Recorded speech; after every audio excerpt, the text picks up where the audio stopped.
currently convening not pursuant to the governor's executive order, but we are convening pursuant to a new legislation that was adopted within the last, month to 45 days that allows boards to convene in this manner, fully virtual, pursuant to the same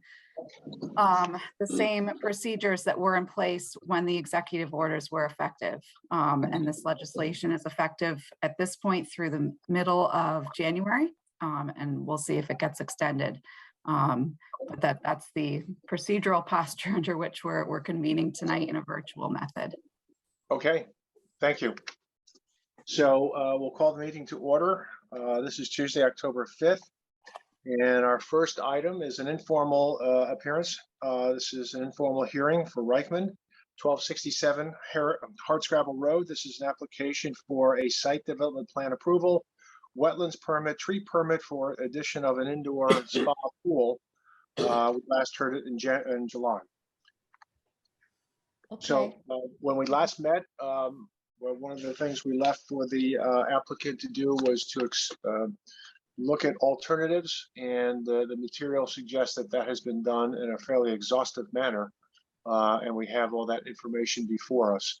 So we'll turn it over to the applicant, and they can fill us in on where they are and what they've done, and we'll go from there. Okay, so hello everyone. Thanks for meeting with us again.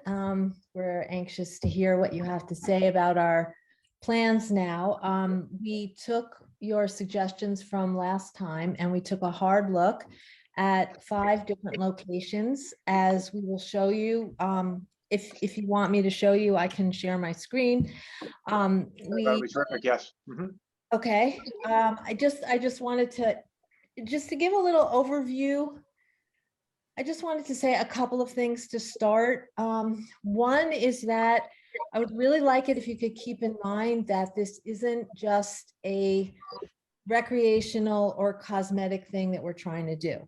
It is important for my health for various reasons, and I have been thinking about this for many years, and it was really the only thing that really got me going was that now I don't feel comfortable because of COVID going to the public pools. So that was the immediate reason that we finally started 2 years ago to start moving on this. And the other thing that I would just like to say is that our property, the reason why it's so beautiful is because we have pretty much maintained the natural look. We don't put grass seed down. We mow the tiniest little bit amount that we can. Everything is unpruned, and that's the way it is. That's the way we've been keeping the property for like 30 years. So those are just 2 things I wanted to say before I share my screen and show you the 5 locations. Okay, so I guess I can. So should I show you first? Let's see. The comparative analysis. How about that? Is that a good thing to start with? Well, I think that's very illustrative. The first map, which is, I think, one of the maps that you've done is prepared, shows all 5 locations. Because okay. Let's talk about that, and I think then the comparative analysis will be very, very helpful. Okay, so first I'll show the map. Yep. Okay. And I can make it a little, I think, bigger. Move it. There. Yep, I think that looks pretty good. Thank you. Okay, yep. Sure. Good job. Okay, so here we have the original location in 1. And we'll show with the comparative analysis, you'll get more details on these locations. 2 is the one, 2, yeah, I mean, you can figure that out. Okay, 2, 3, 4, and 5. It's easy to see. Yeah, okay. Do you want me to keep this up? Do you have questions maybe for Mary or Alex before I change to the comparative analysis? Well, perhaps Mary could tell us about some of her building constraints that are identified, I think, from the standpoint of her architectural taste, her architectural planning, construction constraints, and other constraints. Then again, we can look at the comparative analysis. But I think it would be good to hear from Mary in terms of the architectural constraints that she had to deal with. Okay, just one question, Mary, should I, while you're talking about it, should I put up the comparative analysis or leave the site plan? Let's leave the site plan for now because Okay, then they can see where everything, the distribution. okay, So one was a choice, our first choice, and that's being presented in the original application because there's a slope and you can see the contours, and basically it's going downhill. So everything that's to the right on the site plan is high, and everything to the left goes down. And then, can you show the stream? Can you kind of show the stream, Jackie? Yeah. So it kind of slopes down to the stream. And so with one, we built the screen porch so that it steps down the hill, it works with the hill. And so the pool will be the least environmental, could create the least impact on the land. Whereas screen number two is closer in to the house, but it's kind of flat. But the whole thing will have to be on, we have to dig more. Number 3 and 4 are really impossible because they are on rock. And you'll see to the top, just to the top of 3, those are septic fields. And number 5, the same problem, it is sitting on rock. And not just a little bit of rock, but it continues uphill, it's all rock. So we can show you the analysis. okay, I'll put up the analysis. Another And thing the about, issue- I'm as I sorry, understand, the issue on the rock, as I understand it, is it would actually, to avoid blasting and chipping, you would actually have to put the base of the pool at a higher level than Correct. first floor in your house. And I think in some cases, in 3 or 4 might actually be a considerable difference, right, in elevation? Yes. It's practically on the 2nd floor. Right. Okay. yeah. And also, I just want to point out that the rock over here, which, was originally blasted to make the street, is the edge of the property. And I feel like any blasting over here, could cause, really significant, horrible impacts. How so? I feel like the whole side of the house could start, buckling and crumbling because the way it is right now, it's like holding the house practically. And there isn't much land, like you can't really see it from the site plan, but I mean, maybe you can, but I can't really see it. There isn't that much space between the house and the street. So to blast right there, to me, means that it's going to erode the structure of the whole house. I feel like the house could start falling down. And a blasting expert told you this? Well, the building, when I walked the property with the building inspector, he confirmed that. I'm sorry, I just want to ask, the building inspector, that would be a town, one of our town staff in the building department? Yeah, could you just, if you said his name, I would know. It's Yeah, That's Tom okay, DePaul. that's okay, but Dylan, do you know his name? Tom DePaul. yes, Yeah. yes, very nice man, right? Sorry. so I just wanted to be sure I understood what you said. He confirmed that if you did any blasting, that it was going to compromise the structure of the house? He said it could, because there isn't much space between the house and the street. Well, I don't, again, so blasting would not be the way to do it, right? I mean, you find another way to do it, like chipping out the rock, there are other ways Yeah. to get the rock out. And Yeah, I agree well, with you, Tom. If the rock is that shaky, then chipping is the answer. It'll come right apart, and it won't Yeah. splay out and damage other things. yeah, all right, well, I feel like we're going off on a tangent because It really is impossible to do it anyway for lots of reasons. So I think maybe we should look at the comparative chart here. I would just like to move it a little bit so you could see all of them, if that's possible. There we go. Okay. All right. So should we walk through this, or Mary, how do you think we should go through these alternatives? I don't know if the board members or anyone has questions, because this is pretty extensive.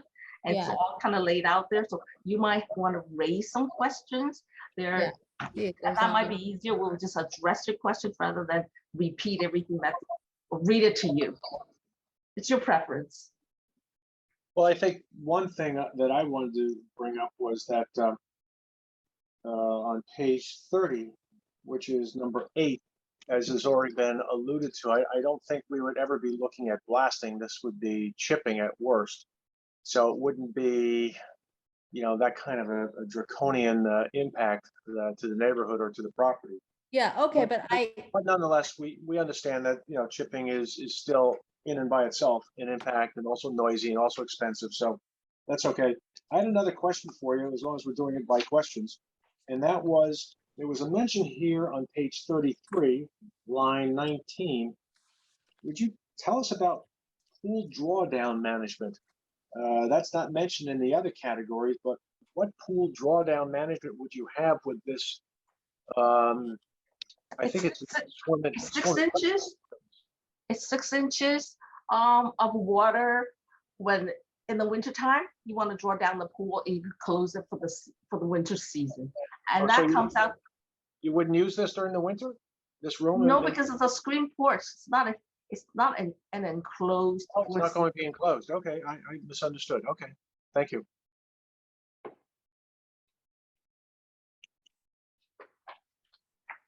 Which of these alternatives are you leaning towards?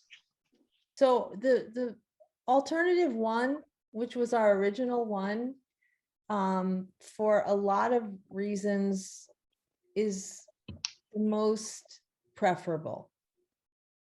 That has to do with the house and the structure of the house and creating something that would be actually beautiful.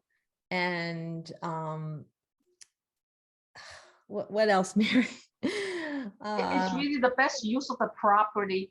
Yeah. It allows the homeowner to really enjoy their property in a way, rather than being kind of squished up against it in some way, in some very unnatural way, I think, in the other alternatives. But we were asked to look at these other locations, and that's what we have done. But we still come back to the first one because it just makes most sense architecturally and environmentally, and the best use of the property.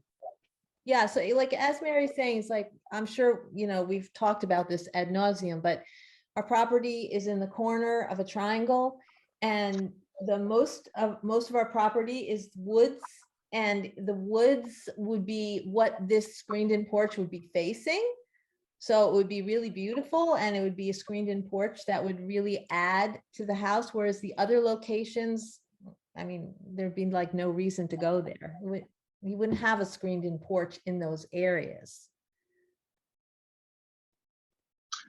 I had a question for Bob Cioli. Bob, I thought that somewhere in here we had a rain garden that was going to help us with the stormwater management. I seem to have lost that in this. I'm sure it's here in the papers, but I couldn't find it. Maybe Ms. Mock can describe, and give us some information on it. But as I recall, there was going to be a rain garden or some It's sort still of. there. It's there. It's just not so dark because Sabrina thought that was taking away from, graphically was just too powerful. So it's dashed in there. It's still on the site plan. Oh, you want me to show the site plan again? Sure, please. Okay. Thank you. All right, sure, no problem.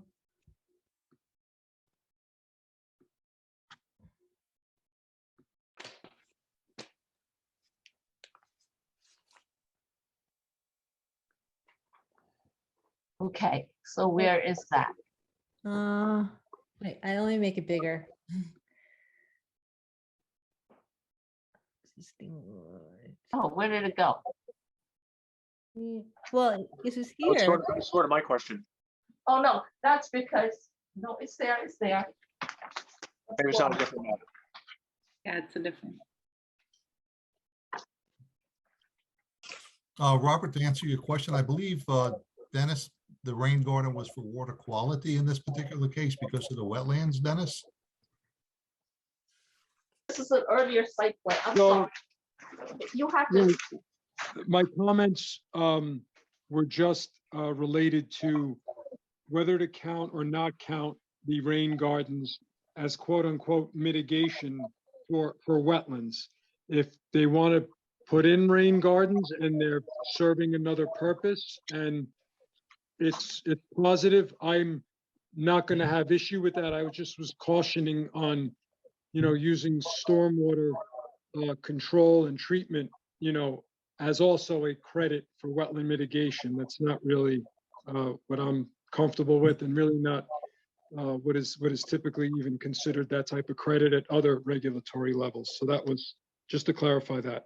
Well, just from a stormwater point of view, Robert, to answer your question, that technically speaking, Chapter 108 doesn't require a SWIP in this particular case because of the land disturbance activities and also the small amount of new impervious. So from a SWIP standpoint, it really doesn't need one.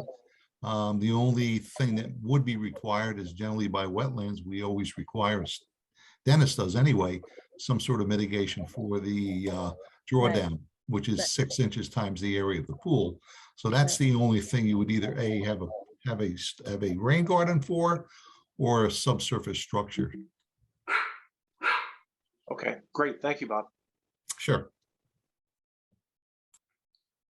Okay, should I go back to the other one? Should I go go? back to the now.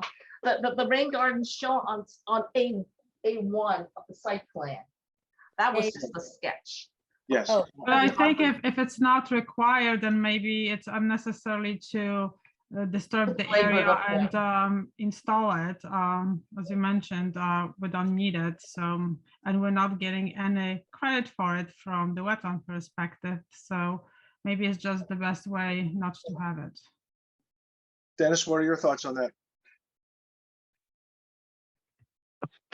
I thought it had seen when I was reviewing the plans, wasn't there a subsurface system that you proposed with respect to handling the drawdown, or did I miss something? No, it is. This the sketch that's up here now is really it's for another purpose. oh, okay. I'll It's on take it. A1, which I know it's gonna, Jackie's doing this for me. It's let me just Hey, I have the permits. see the AO-2010. I think we lost the screen. Yeah, I Can't see it.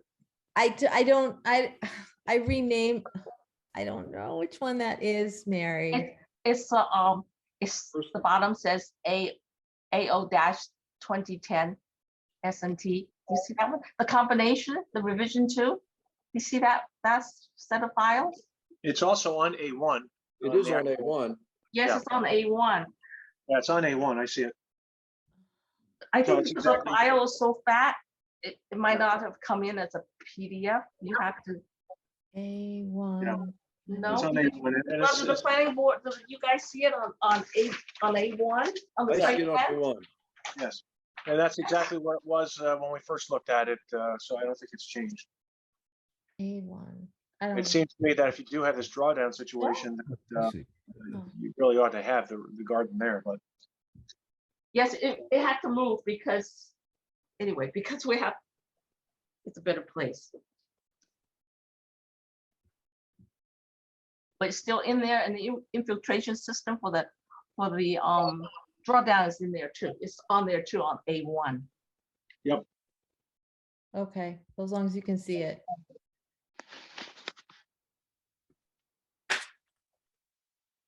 I have And also- some questions also before. with your option number 1, as I understand it, there's no longer a plan to build a patio on that one side of the new structure. We took that out. Okay. Yeah, it seems to still be in places. I have Yeah. I have Well, a we're, question, Bob. In essence, we're building a swimming pool in front of the house, right? The front of the house. Yes, It's complicated because it's a corner. right. What- it's not the front though. According to the building inspector, he said number 2 was in the front, but number 1 was in the side. Not when it goes past the front, or how are we dealing with that, Mr. Kirkwood? I don't know. What is the official frontage here? Is it Valley, where your driveway comes in? Yeah, Or is it all- gravel. Number two is on the front. Yeah, Yes. that's unacceptable. Right, Right. Number 1 projects most of its structure in front of the front line of the house. Yeah. It's not a which would, full feed, which it's would most of require, it. variance no matter what. Well, according to Mr. DePaul, we would not require a front yard variance because the way the house is situated, we have 2 fronts. And so whatever we do, all of them are in the front, he said, except for this was the side. That's what he said. And number 5 is to the side. So number 5 and number 1 are considered, we have gone through all of this with him. You asked us to work with the staff, but we really worked really closely with the staff, and we ran all these before them. And Mr. DePaul sent that memo, and he agrees variance for having the pool in the front is not necessary for number 1 or number 5. Right. But for all the other 3, yes. I'm sorry, I don't quite understand that because from, I think the latest pool application that we dealt with, or I don't know where this came up, but if you are projecting past the front of the house, right, which number 1 does, if you take hardscrabble as your frontage, then you're in violation. So is he saying that you are able to declare either valley or hardscrabble at your discretion, declare your frontage? He said that the whole house is basically that the house has 2 fronts. And because of that, and because of the way the property is, the only side that we have is where number 1 is. I The don't only understand side. that. Well, number 5 is also the same situation. Number 5 is Not the only one. close to our neighbors. I don't think, well, Tom knows what he's talking about, I'm sure, but it occurs to me that number 1 is in violation also. But 5 is clearly the only, to me, the only one of the 5 which isn't projecting past the front of the house, either of the 2 fronts of the house. The only thing I can think of is, Tom, and take a look at this with your architectural eye. The only thing I can imagine that Tom is doing is if you look at that extension where the garage is, and I think there might be a room or 2 there, perhaps at that front corner, get my directions here, I guess the west corner of the garage. And if you draw a line straight, parallel with hardscrabble, perhaps that's the line that he is using to interpret that number 1 is behind the front yard line. I think Sabrina explained that to us last time. It just has to be a single point, because I think we asked that just in our last meeting for clarification, which I'm still uncertain about, but anyway, there was an attempt to clarify. Okay, I mean, if that's the case, then I don't understand, the effect of the positive effect of the regulation, because right, you know what I'm trying to say here. It to me it'd be the front of the house, not some arbitrary, not some line that's taken parallel to the front yard setback, which really has no bearing in this discussion. Can I say one thing here, guys? Yeah, please. Robert? Sure, please. Robert, can I say something here? Oh, please, please. Yeah, sure. I noticed the applicant said there was a memo that Thomas had prepared. It would have been helpful, I think, in my mind, that if this memo prepared by Tom was given to the planning board, so they would. It have a is, better it is, understanding. it's on page. In the it is. packet, Let me find it for you. It is on pages page. 30, pages 35 and 36. Oh, okay. Thank you. Did That he is the outline? memo. And if you were to see the distance from the distance, the front yard setback for the house is to the garage, the point of the garage, which is 86.2 plus or minus, but to location one, it is 114. So the front of the house, the part closest to the hardscrabble is that point of the garage. That's the way the house is the disposition of the house. And that's how we count the front yard setback for the house. It's just as I expected. That's what it was. That's what he used for his interpretation. Yeah. Well, I guess I would ask for a discussion with Tom about that to get a better understanding. You know, We went to Tom to clarify whether this idea of having the pool in the front yard it's a zoning, it's against the zoning, your zoning ordinance, because you had mentioned that number 3 and number 4 will be fine, because even though I thought it was in the front yard facing valley, but Mr. Curdy has said, no, it's fine, it doesn't apply because it's enclosed. So I specifically went to Tom to ask him to clarify that point, and he agreed. and also I just want to say that I spent he spent about an hour walking around with me and talking to me. And then he graciously wrote the letter. And I just feel like, you know, it's been like 2 years and we have done so much work on this. And I have talked to Mr. DePaul for an hour, and I'm just.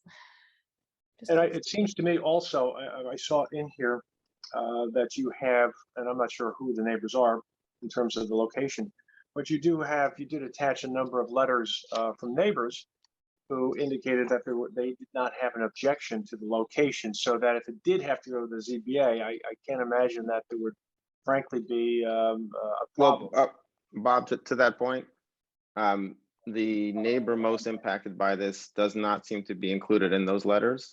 Okay, If I'm not mistaken, there's 3 letters and they're all by neighbors. 2 are across each of the streets and 1 is further southwest along Hardscrabble.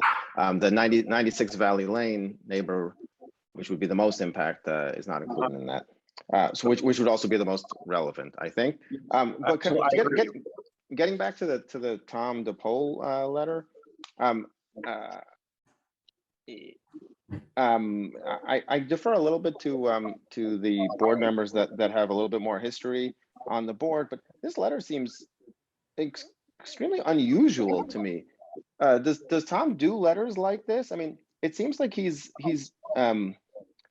opining in areas that are not really relevant. You know, he talks about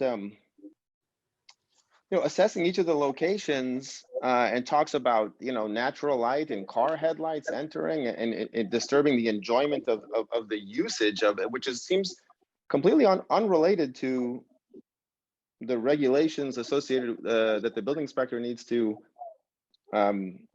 is weighing in on. I think it's amazing that he spent all this time and wrote this letter, but Tom, Bob, and Dick, I mean, is this unusual for Tom to write a letter like this? I'm very surprised by this letter.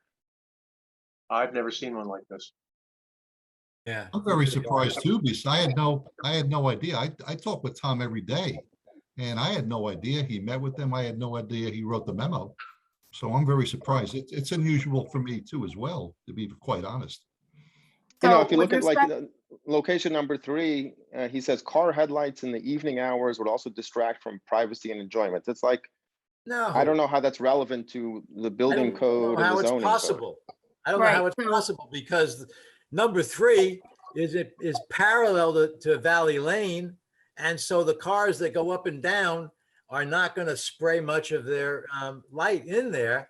And this is going to be an enclosed feature, facility. I mean, that's a separate. I really feel like. That's a separate I really feel question. like we're going off into a direction. We're not doing 3 and 4 because that will ruin the house and it will ruin the location and it will ruin the beauty of the house. So we can't do 3 and 4. We spent hours and days with looking at it and measuring it and going over it, and we can't do 3 and 4. And when I'm sorry to interrupt, but I understand that, and it's heartbreaking on a certain level. But you have a very tight piece of property. You're trying to build something in the wetland setback, which is 100 feet. And if number 5 at least would be back farther, we have to come up with something that makes it palpable type of thing before we set a standard. One case becomes a standard, that everybody can build a swimming pool wherever they want. Yeah, but this house was built at a time when these regulations didn't apply, and it was built in a really weird way. And I don't think that by saying in this case, because of this property, you're giving permission to do a certain thing would apply to every single house. Every single house doesn't have these constraints. I mean, and most of the places where someone wants to build a permanent structure in a wetland setback, we do not accept that. Can I add something? I think the main reason for option 3 and 4, it's not valid because, as you can see, we have a new septic system and the old one failed. And as you can see, the new septic system is going to be located in the only access to construct number 3 or 4. And also you can see that the septic tank, it's too close to option 3. So option 3, it's not doable whatsoever. And also the septic connections to the house are going to make option number 4 not a valid option.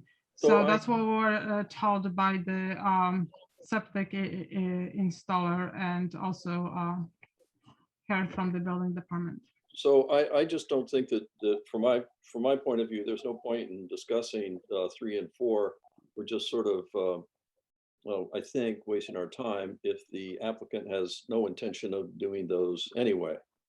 And we probably ought to focus the discussion on 1, 2, and 5 so that we can see if we can come to some kind of closure. Well, we don't have to talk about Tom. Tom, we don't have to talk about number 2 either, because even the inspector said, no, that's not good. That's a front yard thing. Well, so then why is 1 not a front yard thing? Because Well, we based on the have, motion. because we don't have any, because we have, that's considered the side to a house that has 2 fronts. We have 2 fronts, and there's no other land. The front is in 2 sides, and then there's this little sliver, and he said the sliver was the side.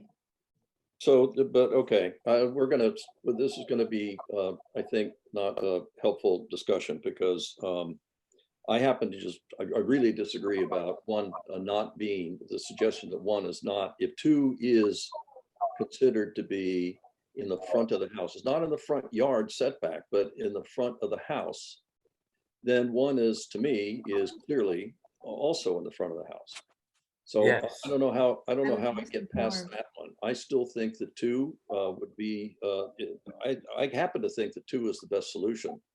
And we can each sort of start by asking the applicant to, go through and talk about 1, 2, and 5, come back to the discussion about maybe we need further reading. This is just a preliminary hearing, further reading from Tom DePole or zoning or staff on this situation of the conclusion that 2 is in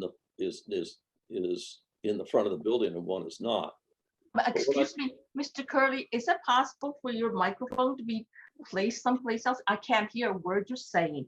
It's so Really? echoey. I don't know how it is for the other participants, but I really can't. I'd like to follow through, but I can't hear you. Can Hmm, anybody, is anybody else having that problem? No, I'm not. No, I think you're talking nice and calmly and sweetly, Tom. I think it's really great. Yeah, I don't have the microphone set in any way that I don't always have it set. I haven't done anything. Okay. I'm sorry. I don't know what to do to help you. Could we focus on 1, 2, and 5? Sure, I think that's a good idea.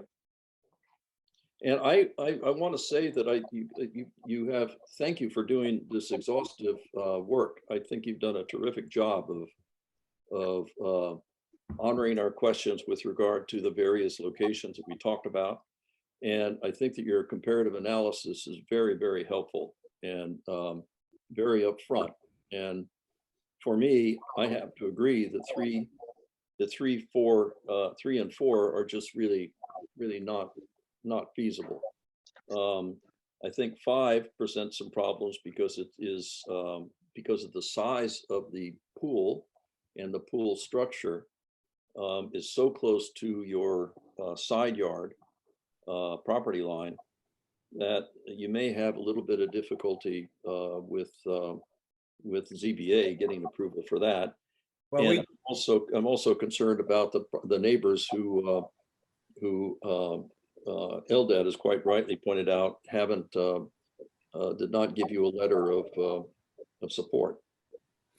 Well, I think you're right, Tom, and insofar as that we'll need the ZBA's approval. So will number 1, because it doesn't match the setback, I don't think. So it's going to go there anyway. Fencing would be helpful if you put it right on the property line. It's going to be an enclosed building. It'll be glass in many ways, most of it. But, the fencing would solve the problem pretty much, I think. Only thing is, I'm Can still I- stuck with Can I building add that in fencing would not work? the wetland setback. Well, the fencing is not going to work because the neighbor is higher, and 6-foot fencing is not going to do anything. And actually the natural buffer and natural screening which exists today, it's much better than any fence we can install at this location.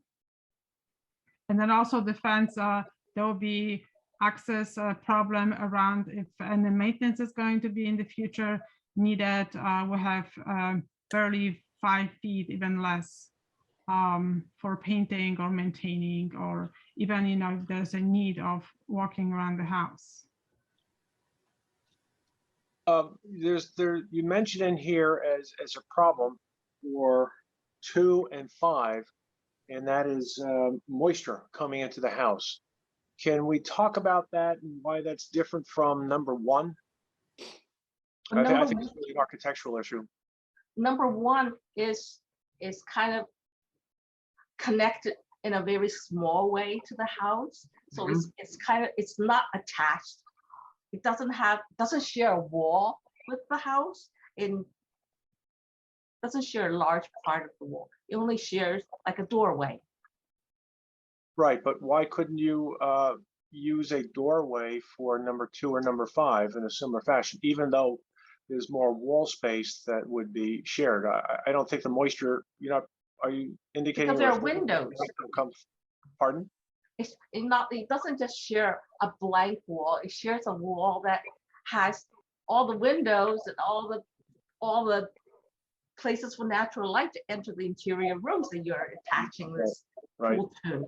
So one of the thoughts I had on this, and I think I even mentioned this when we were out in the field, is number 5. I don't think has to be back the way it is, and perhaps even to introduce some of that architectural interest that you have with number 1, although it's not at an angle. But certainly sliding that same space forward a little bit would perhaps help the situation. And looking at alternative 5, building area seems to be smaller, right? the total area is so much smaller. And of course, It's the not Dick's that much smaller. It's only smaller by a few. I Well- understand, but it's also back from the wetland in the buffer by another 20 feet. Perhaps that would be moved forward. I'm just, as a thought, because one of the issues that we have is that number one is the closest, along But with if number you, two. if you walk the back of our house, you would see there really is no room. We're right up against our neighbors. It's a huge, their house is on a hill and there's a ridge that Yes, I was there. Yes, I was there. there's So no what- room there to build something. And then you wouldn't be able to walk around at all. There would be But no the access. suggestion was sliding number 5 forward, not as far forward as number 1, but sliding it forward. You have it set back so it's even with the front wall of the house, and then it drops back so it's I don't know what it is, 3, 4, 5 feet in the back. So if you slid that forward and you had that in the front toward hardscrabble, you would have certainly more room in the back. Just a thought. I mean, again, Well, that's a good thought. That's the minimum. That's very good. I like that, Tom. And the Bob, I mean, and the other thing is, why can't it be rotated 90 degrees? You know, so that it's more narrow like the number one, but just have it extend there. It'll be on the edge of the ledge. But right now, the tip of it, it doesn't even comply with the old 50-foot setback. Right. It's a big ask, even though there's a need. It's a big ask on this complicated piece of property. And how much are we going to be able to do without creating other, duplicate projects down the road? well, I think this is a distinct piece of property, and we can make those distinctions. And I want very much to see Well, we're how gonna we have can to, work. yeah, we'll have to applicant. write up all the distinctions.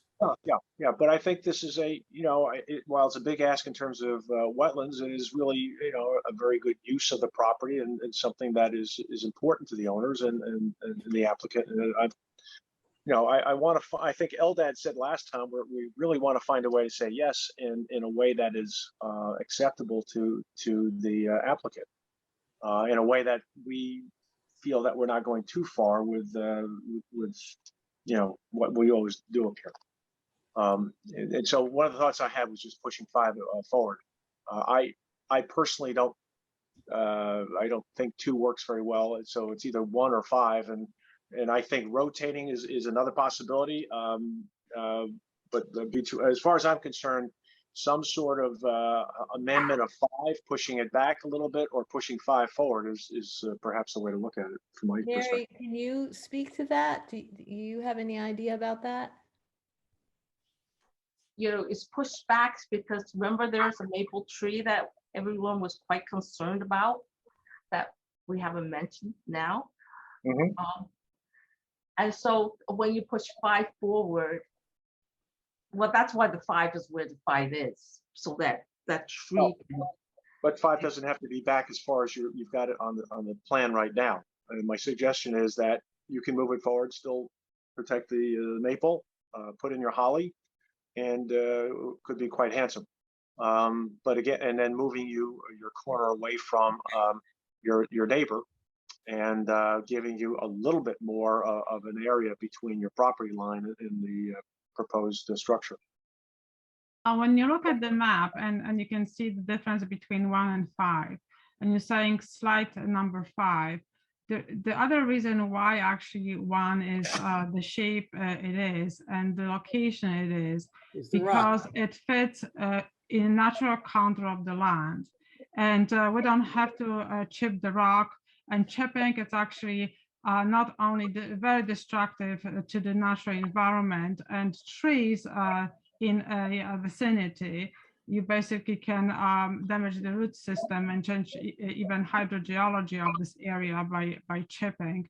Also, the rock outcrop there is a nice is a pretty hard rock. It's not a mica schist, which is easy to to chip off and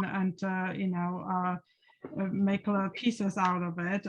So this is going to be a long process and probably very one which the neighbor is not going to be welcoming. Also, the vegetation more or less follows the slope and where the ledge is. And with the respect to our neighbor, we would like to preserve the natural buffer or the natural screening. Would like to also preserve the vegetation because this is part of the natural environment this property owner loves and tries to preserve.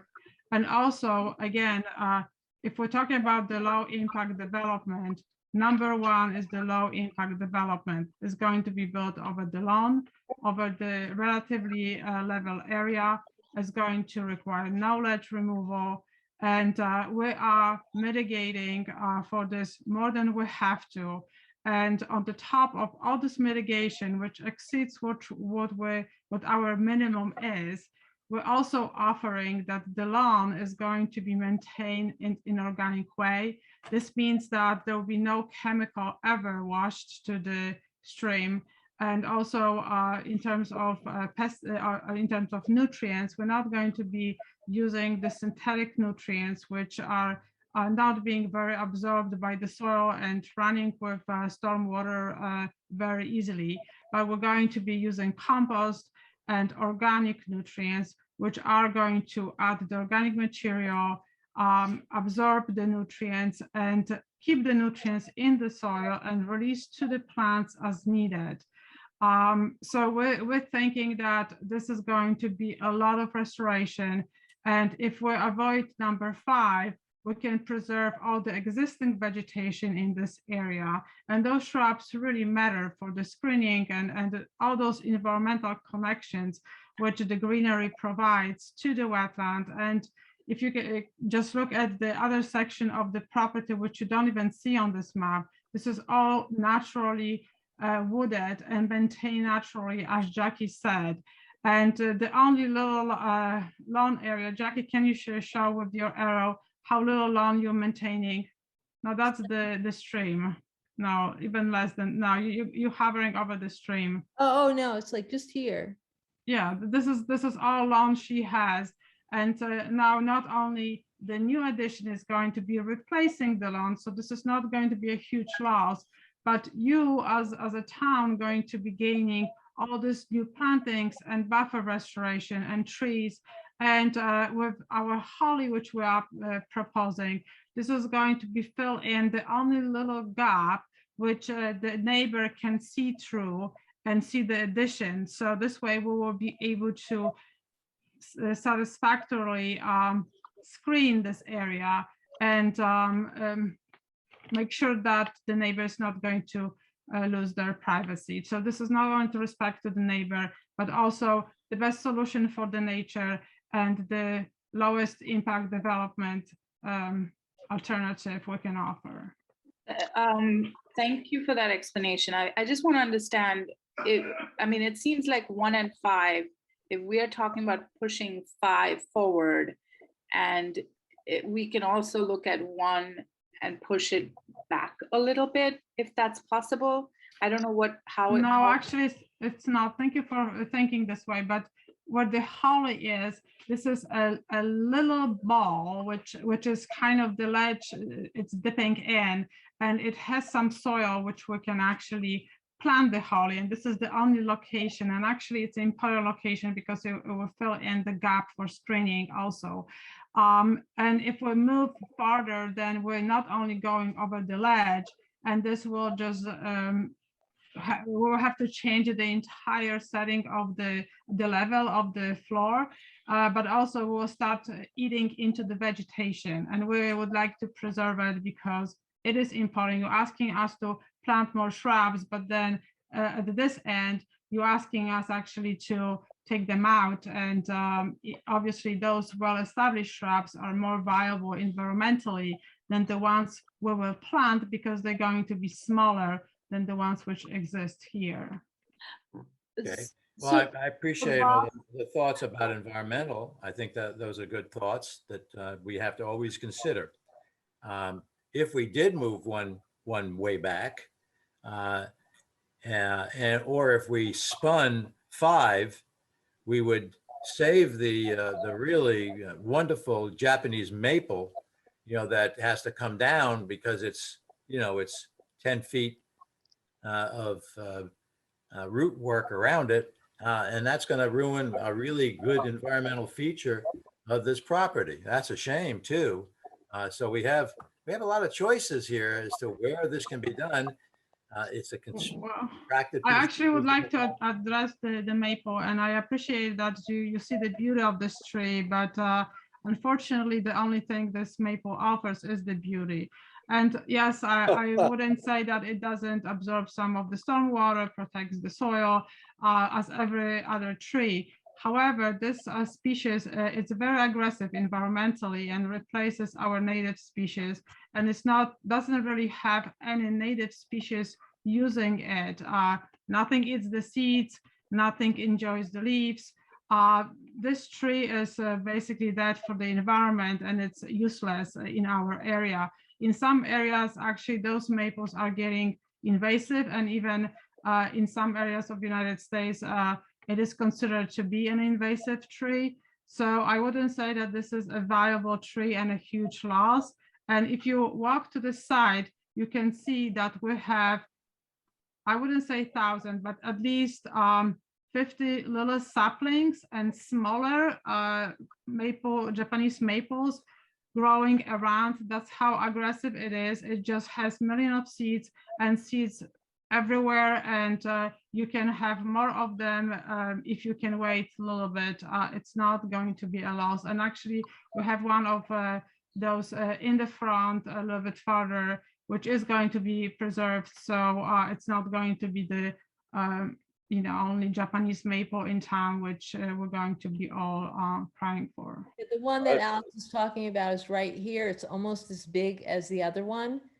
And it grew since we've been living here to be almost the same size as the one we're talking about. You could make the argument that therefore, with respect to trees, growing, right?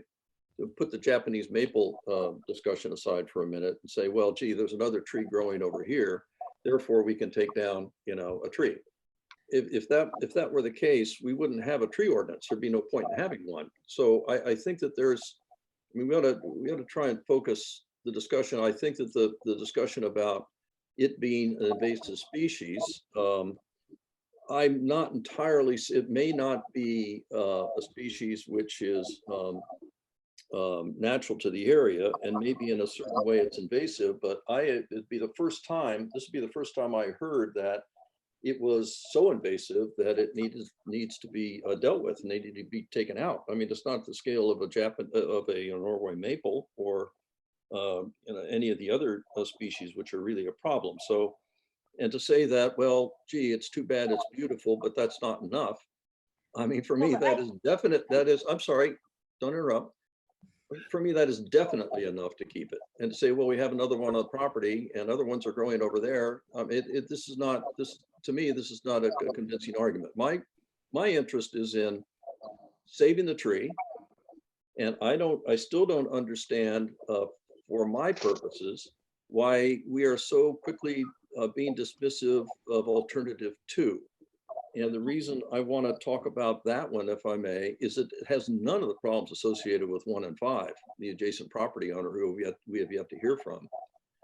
It has none of the problems associated with the ledge that may have to be chipped out for 5. None of the problems associated with the Japanese maple. And it seems to me quite a natural place to put it. It's really not even on. It looks like it's on flat land, as I recall, walking the property. So the only negative that I understand is that I've seen in your analysis, which is very helpful, is that it blocks the windows from I guess it's your one window, which I guess is your living room. Is that correct? And I mean, that may be the consequence, right? Or that number 2 could be slid, 8 feet, 6 feet, whatever, exactly, to the south or west in order to avoid that window. Yeah, and then it still would not be in front of impact the the door. Japanese maple. Then it would be in front of the front door, so that won't really In work. front of the front door, No, just go in the other direction. in the No, other direction. If you go in the other direction, then we lose the tree. Well, Well, you don't have to go okay. that far. I'm not convinced, I'm sorry, I'm really not convinced about this tree situation. I mean, if these alternatives really rest partly and significantly on saving the tree, we need more information about the root ball of this tree and how big it is and what can be done. Because But just to that say, actually, well, it's easy to address because you will look at the drip line, and usually this is the critical root zone of the tree. So you can visually see how far the root system should be protected. yeah, that is true, but that doesn't mean any, and Dennis, maybe you can help us here. That does Yes, not mean that Dennis. any intrusion on the root ball is going to kill the tree. I mean, that's just not the case. That's true, and actually, in the case of number one, we can't do this, but we could use air spade. So air spade is a tool which allows removal of the soil, but protecting all the root system and preserving them. So basically, it's almost like a not a vacuum, like something which will blow the soil between the root system, and you can just move the root system aside when you're trenching. So the root system is not going to be injured, and then you put them back and you bury the root system. So that tool could be used. But I think the way you're supposed to be looking at this Japanese maple, again, Japanese, it's not native, is would you rather have an American holly, which is a highly viable tree for wildlife, is evergreen and is evergreen throughout the entire year, doesn't shed leaves, so it's an important shelter, especially during the winter time for wildlife, has berries which are very viable, provides really beautiful ground cover, and then you have two river birches which also have tremendous values for pollinators, birds, and I just don't see how you will ever choose Japanese maple and not be happy with what we're trying to mitigate this with native species, which is a great investment because American holly, when fully grown, is going to be will have 4 times bigger leaf mass than this Japanese maple. And the leaf mass is almost like, if you think about it, it's like an organism. The more active surface you have, the better functions you give to the environment. Okay, Dennis, you made your case. let's have Dennis talk for a minute. The only question I have, I'm sorry, Dick, the only question I have is, why is it an either or proposition? I mean, if you like the holly so much, plant a holly. I agree with you, but that doesn't justify taking out the Japanese maple. I'm sorry. Dennis, If it, are you there, Dennis? I am, as long as everybody else has spoken. I Okay, could- now, I could is wait. Japanese maple, is that invasive? So I don't like to answer these things yes or no, if I could answer them with a little caution. So it is a non-native tree, yes. Agreed. It is still sold legally in New York. People do plant it. It's not on DEC's prohibited list, so it doesn't rise to the level of the Norway maples and the tree of heavens. But it is cautionary in terms of its ability to propagate from seedling. And a lot of times I see that being controlled simply by, it seems to be in a mowed landscape lots of times. So a lot of those little seedlings don't get a chance to sort of reach maturity. But, I know that the board has, for other projects, looked at certain trees, based on size, based on location, that, you know, potentially could be, you know, serving other purposes. So obviously there's an ecological discussion, which I'm kind of weighing in on, but there are other factors that you are, you know, I guess, free to consider. And as far as, you know, Ms. Mock's correct, there's methods, I guess, to work around that in terms of excavation.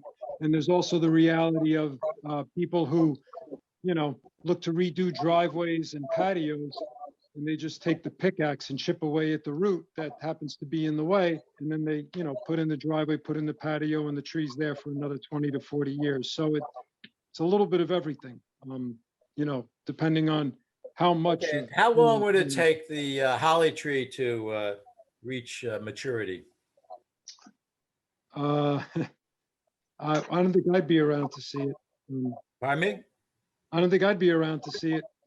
But they're growing pretty fast. So, and I know that Dennis wants us to plant larger holly, and I'm a little bit worried about it because of the shallow ledge, and I don't think we have enough soil to go with a huge size.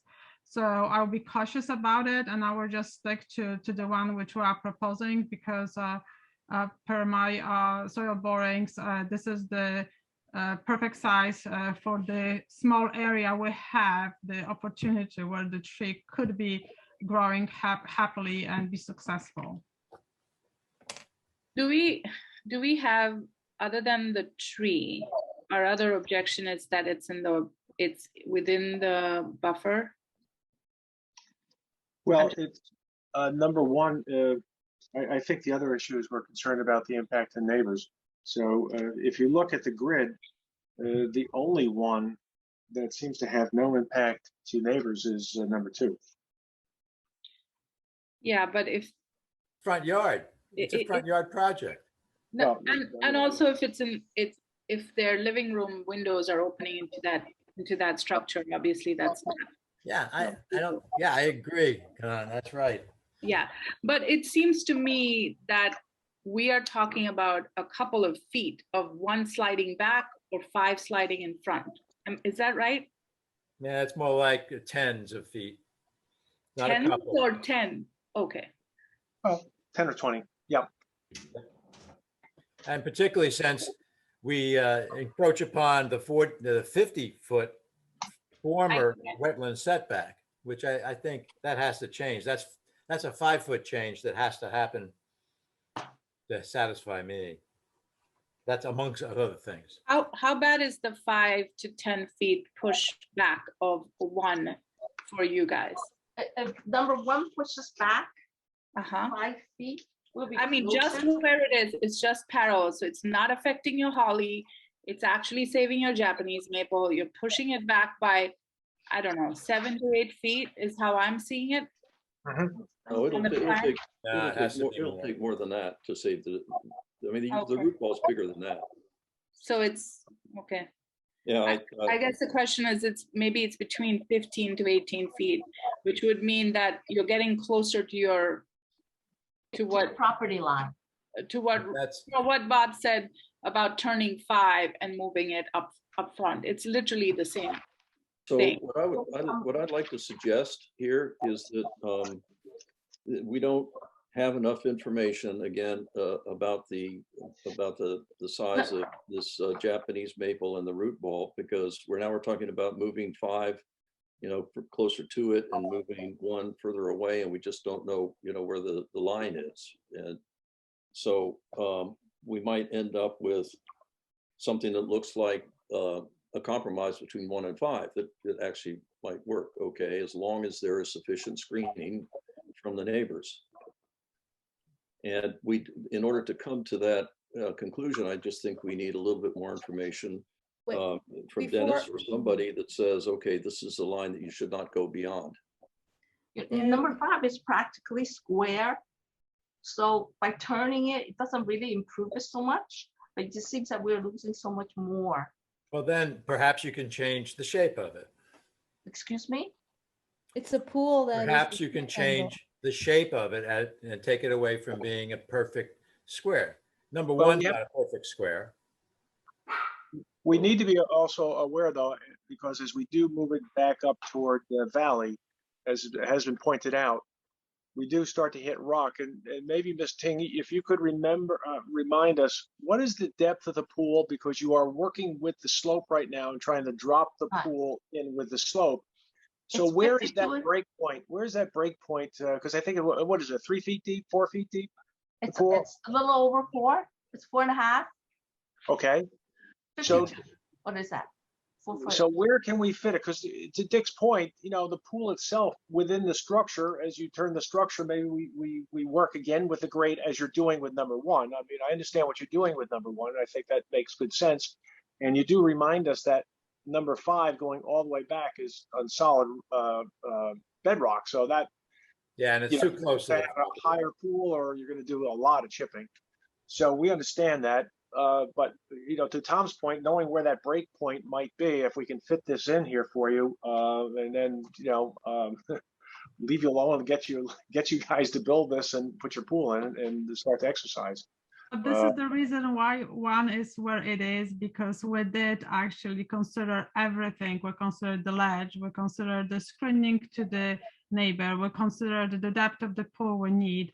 And this is the most perfect location for us to make this as low impact as possible. Means we don't have to remove ledge. It works with the house. It works with the screening.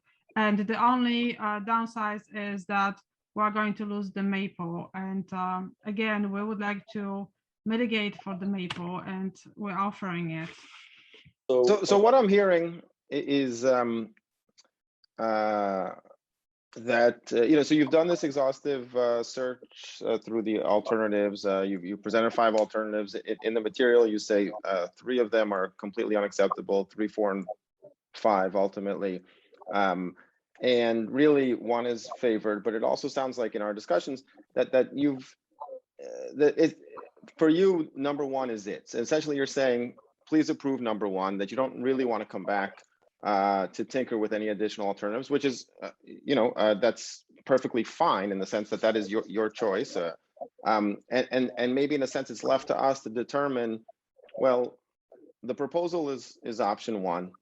And how do we interpret that proposal vis-a-vis the impacts that we have to consider? And those impacts, as far as I'm concerned, are to the natural environment, to the sort of physical built environment, including the neighbors, and from a regulatory perspective, those zoning questions of, is it in the front yard, is it not in the front yard, is it in the front of the house, that is to say, that should be cleared up. Tom, I'm completely with you. If 2 is, 1 is, but that should be cleared up, although that is not really our purview. I mean, it sounds like this needs to go to the Zoning Board of Appeals regardless, and they will determine what variance will apply, and then they have their whole process also, which needs to be dealt with. And so I think, if I'm hearing correctly, the applicant, I'm going to say it in a crass way, is basically saying it's number 1. Do you guys approve it or not? And we have to sort of kind of have that conversation. Is the mitigation sufficient? Is the question, right? The wetland buffer is a very legitimate concern. Yes, are the precedents that are being created acceptable? I was just going to thank you, Dick. I was exactly getting at that. That was my next point, right? I mean, yes, this property is unique. It is the shape of the tax lot is unique. The location of the house in the tax lot is unique, right? It's really pushed up against this corner, up against the property line. Yes, it was built prior to these regulations, but the regulations exist, and Ms. Reisman, I completely sense your frustration, and I get it. I mean, it's a frustrating process, but you're asking for you want a enclosed pool, and the law requires you to come before us, and our charge is to kind of figure out how this impacts not just you guys, but beyond that. And so we're trying to figure that out in the best way possible. Bob is right. I said it before. In fact, I say it all the time. I would love to get to yes. And so we got to figure that out. But am I right in hearing that, as far as you guys concerned, option 1 is it? This is what you guys want to do, and You've looked at everything else, but this is the proposal as it stands. Or is there wiggle room to kind of play around, with the design, push 1, pull 5, move 2, consider 2? Where does that stand? The location we really took everything into consideration and made it as small as we could. We took out the patio because, it was raised, and Jack and the Reichman says, okay, we'll live without a patio. And so I just don't know, pushing it back a couple of feet, perhaps it'll have a greater impact on the interior of that sunroom right now. And I don't know how much we would gain. We would come closer to the rear property line. So I really don't know that the gain is worth the loss. And also, it's not that we want one and this whole exercise was, it's not, we spent countless thousands of hours analyzing where it could go. And I'd be happy with it anywhere that it worked, but 2, fine. Okay, fine. 2 is wonderful, but it doesn't work with the property as well as 1. It's not like I have some other reason why I want one. We worked and worked and worked to try to come up with something that works. And number 2 doesn't really, it's not better in the sense that it's less in the buffer.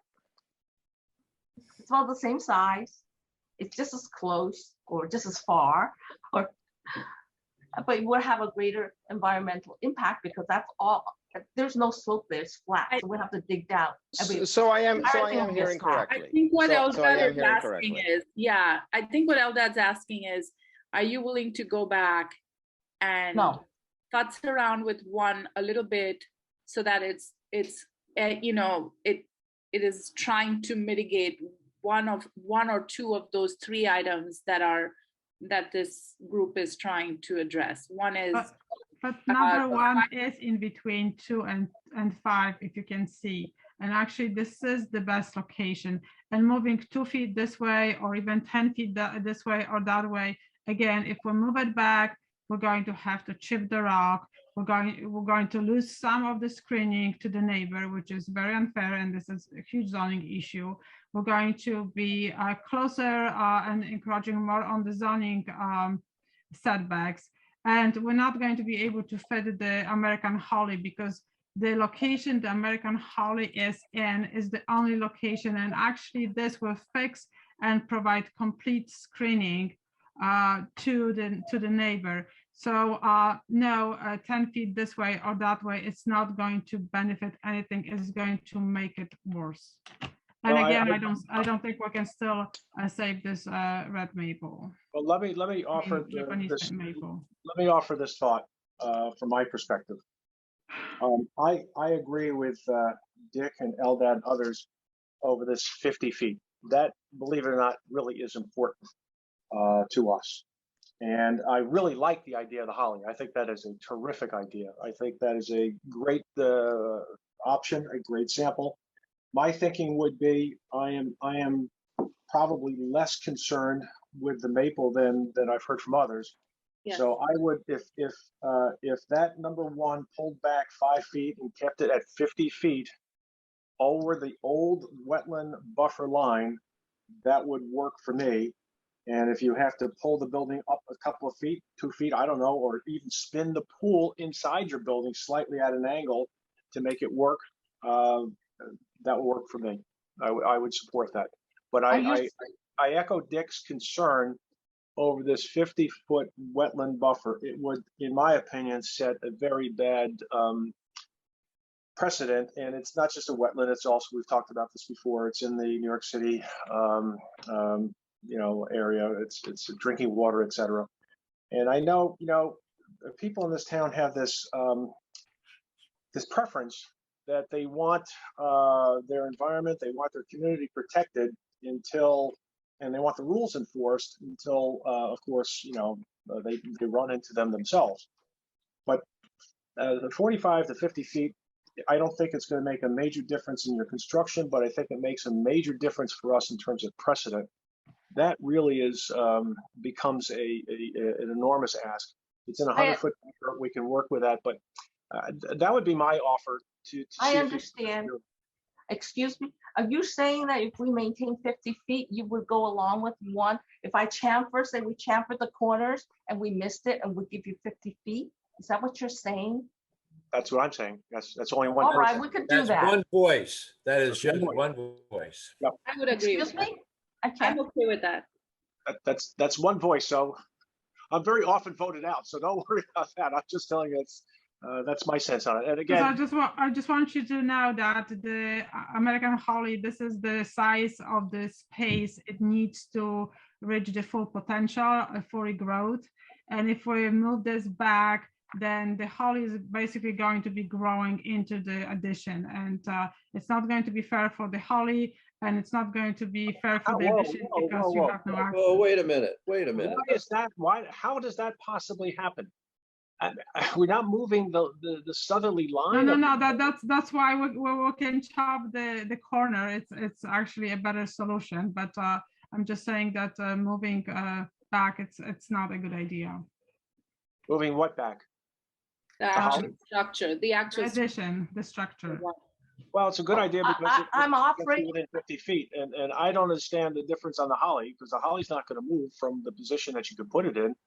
It's true, it's not gonna be smack in the middle of that side wall, but it might be a little off center. But I think by the time it grows, it'll be beautiful there. Well, you know, Oh, now my. that we're back on the subject, if I could just make a comment on the holly, I'm back on the subject of the holly, this gigantic tree, which is going to grow quickly and fully to its full glory, is like, what, 4 feet, 5 feet away from this addition? How is that going to work? But this is actually the full size of the holly. That's the space it needs. 5 feet? So it has enough space between the addition and the tree. It So looks like it's 4 or 5 feet. again, The holly in the building? no, that's good enough. Okay, all right. I want to It's I want to better than make, growing into it. just so Alexandra and the others don't get the 45 feet setback wrong. Right now, the 45 feet is drawn from the spring, from the, the stream. The 50-foot line has to be drawn from where the wetland stops, which is probably another 5 or 6 feet. So it's going to go back even more than what you might think. So that has to be looked again as to where's the wetland and where is the wetland setback. So, and I still think the building can be rotated. It'll hit rock, yeah. I mean, it's interesting the way I think that kind of, I don't know what that line is, so I won't even guess. But there's just so much wrong.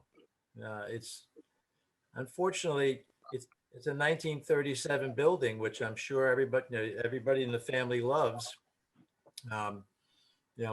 My building is a little younger. It's 1945, and the things that people add and everything to make their lives better, that's understood. But again, it's to Alexandra's points. We want to make sure that we're controlling the damage to the environment. So I'm finished talking on this. I have to excuse myself for a minute. We have some kind of clarity on what everyone thinks. Like, could we have like a vote or something? Because I after an hour and 19 minutes of talking, I have no idea what we're doing, and I really do not want this to drag on for another 2 years. I can't tolerate that. So could we just have a sense of what everyone thinks and where we are? Yeah, I'll go first. Thank you for trying to get clarification on this, because I need it too. First of all, I still don't understand why we are rejecting 2. That seems to be the second option, the second alternative of choice by the applicant. There is some discussion about it being in front of a window, but I think that if we're moving one around or moving 5 around, we can easily move 2. There's also no requirement that this building be as big as the footprints suggest it is. That's on the wish list of the applicant. And the notion that, well, gee, it's a swimming pool and therefore it can't be in the front of the house. And somebody recalled for me, I forget who it was, I think it was the applicant, that I had mentioned, well, it's going to be in a building. So maybe it's not really such an imposition on the neighbors. And that's actually true. It's really a screen porch we're building with a swimming pool in it. And so it's an addition to the building that has a swimming pool in it. I don't think it necessarily fits the profile of the concerns of an open swimming pool in the front yard of a house. I think this is a different animal entirely.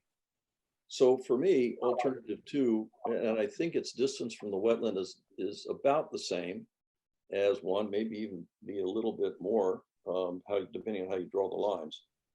So I think that alternative 2, and it avoids dealing with the Japanese maple.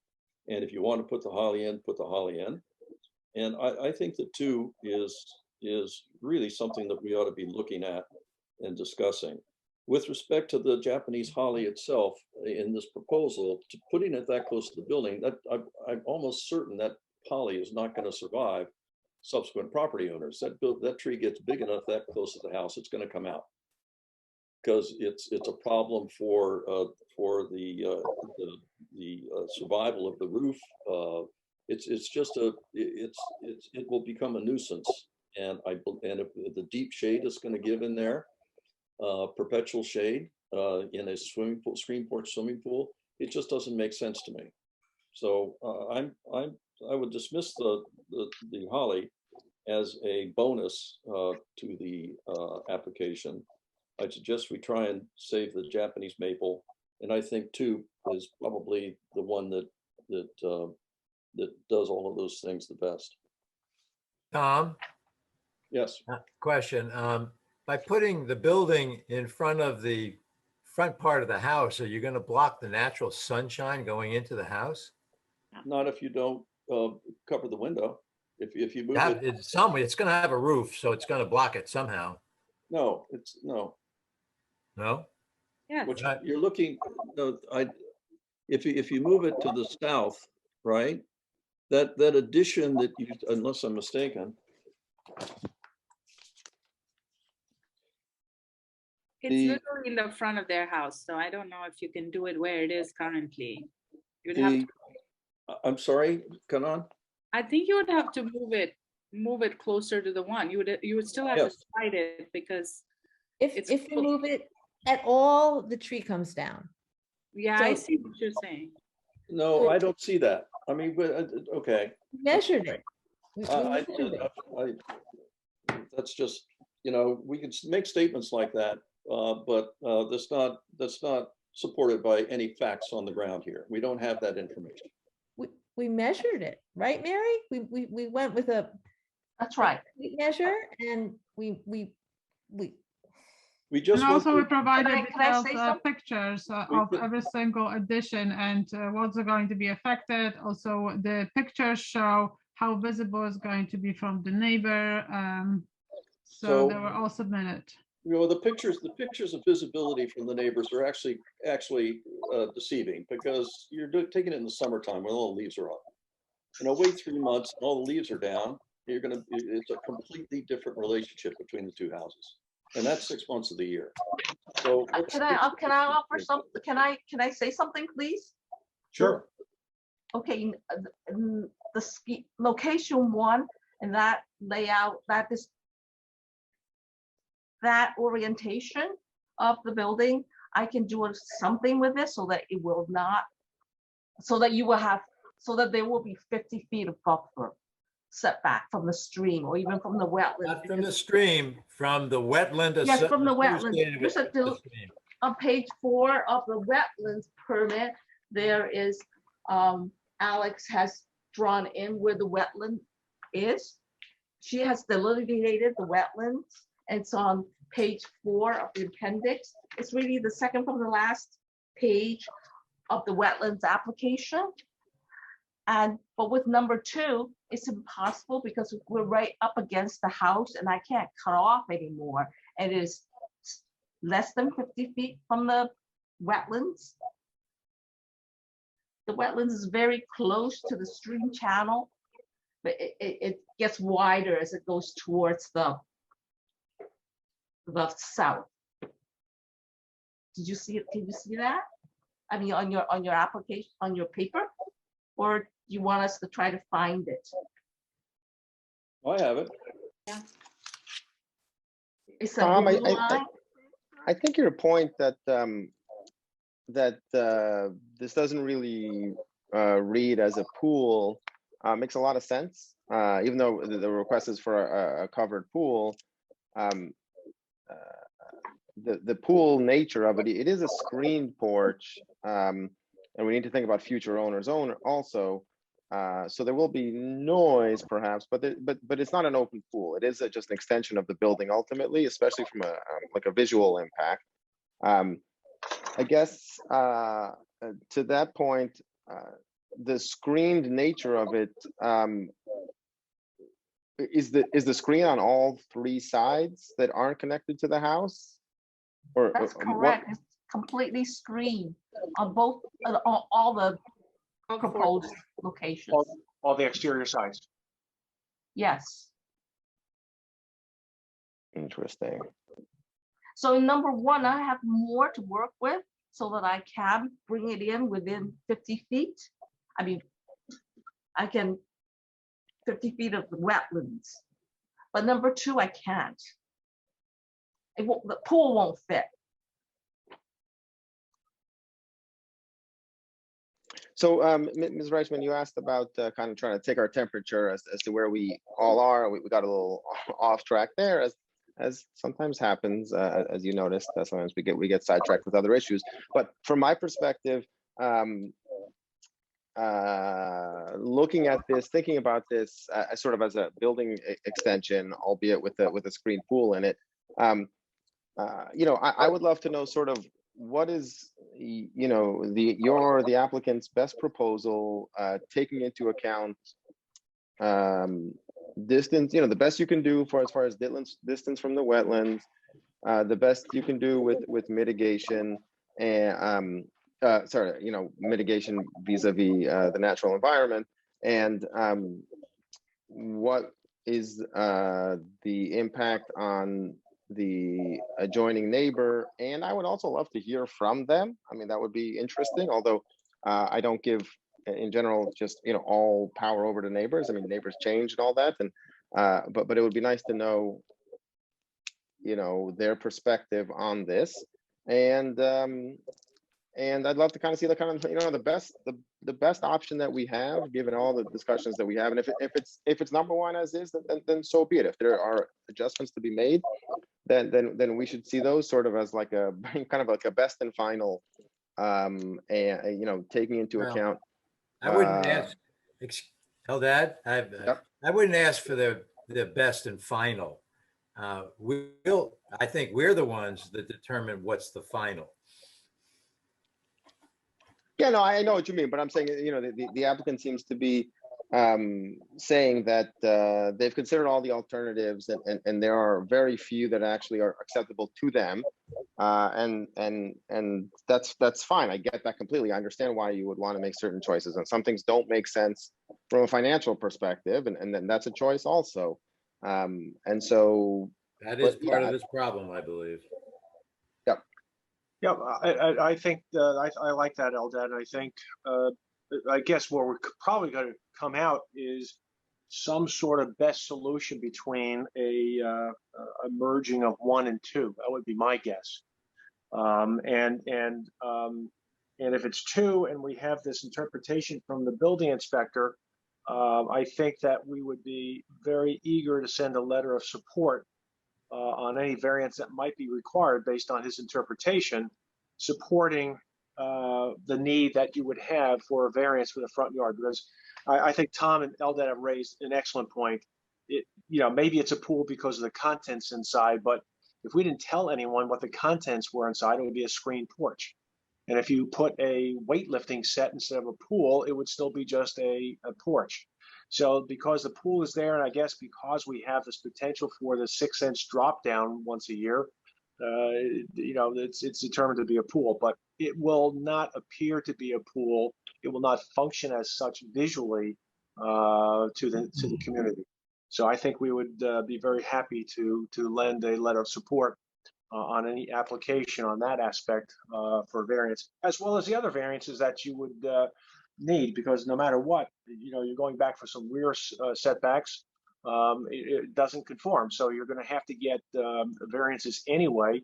But if we're comfortable with what we come up with, it seems to me that we would support your application before the ZBA and hopefully smooth that process for you.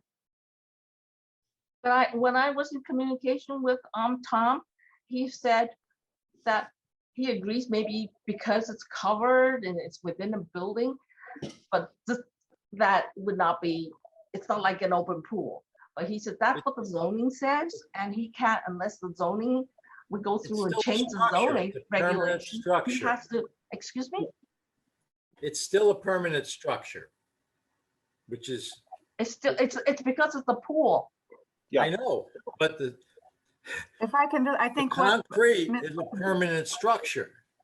Yeah, Ms. but Tank, It's imposing upon the old wetland setback. And also another point, I think number 2 would be out with the full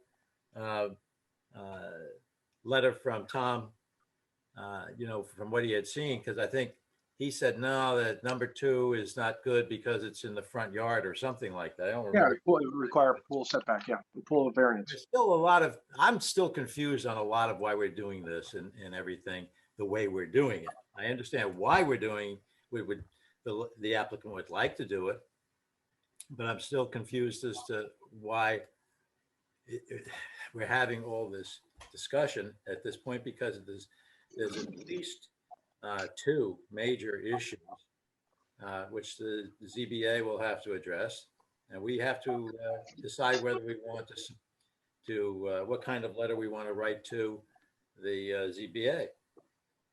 So that's If we maintain a 50-foot buffer, are you saying we're going to have more discussion, or do you think you will approve it? approve what? I'm suggesting that given the age of the house and the original setback of 50 feet, as long as it is 50 feet away from the wetland, not merely the stream bed, that's a start. But I still think it's protruding too much out. I think it should be pushed back. I think the shape should be changed. And so I have a problem with the whole project as laid out, because I think it's asking for too much. Now, if there were some other offsets, maybe that would be different, but I don't see the opportunity for it. I mean, you have a patio, I'm sure you use the patio. There's no patio, excuse me? They took the patio out. No, I'm talking about the patio on the other side by the garage. Well, that would be location 4. That's what we were examining, putting it on top of the, right? We did that. I know, but that's, well, I'm looking for mitigation ideas. And you have a lot of structures, and I think you should go back and look and see what else, that's ground level, like a patio. Does the patio have to be that big? If we get to the point that you'd like us to get to, or something that's similar to it, but reduced, we're not asking for a patio, we're asking for a pool. We want or need to have a structure built in the 100-foot setback. So there's going to be more to this than that. I have another question that I'll ask Dennis later, I guess, but I'm sorry if I sound confused. It's because I am. But the patio is not within the wetland 100-foot setback. No, well, what Dick was suggesting was instead of alterations to the proposed structure, perhaps additional mitigations might be feasible. And he was suggesting that there's an existing patio on the other side of the house, and that perhaps that could be restored to something more natural, right? Am I understanding you correctly, Dick? Yeah, He was just throwing out an idea, something to consider. trying to help. We're not going to help because actually the patio is on the top of the ledge. So there's no difference between you have a patio means you have few stones there, or if you take it out, you're going to have ledge outcrop, which it's also not permeable, and this is actually outside of 100-foot buffer anyway. So Right. are we so- asking to mitigate the buffer area, or we're being I would asked to mitigate the impervious surface? I would prefer the mitigation be done in the wetland setback. Yes, absolutely. But I'm looking for anything that would help type of thing. Get this thing closer to something that is what you're stuck on, which is number one as the option. But in my mind, it can't be the way it is. Well, I think one of the takeaways here is for the applicant to figure whether it's 1, 2, or a blend. The first item that has just got to be resolved and solved is the 50-foot setback. I think you're hearing that that's important, and somehow, some way, that's got to be resolved. Whether the other issues that are out there are as important, but I'm hearing from more than one of us that that's important. So I think that's one of the takeaways for the applicant. And again, I think concentrating on number 1 and number 2 in some sort of combination that works for the applicant. I second Bob. Thank you. Can I ask a few, maybe couple silly questions, perhaps? One is it ridiculous to suggest that there's a possibility, because the property is long, right? Is it ridiculous to suggest that there could be a sort of standalone pool house?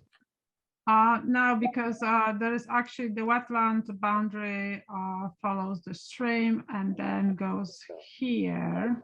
Yeah, and So, I'm not in cutting down. I the mean, wood. maybe a little bit farther, but this whole area, it's a woodland and it's maintained naturally.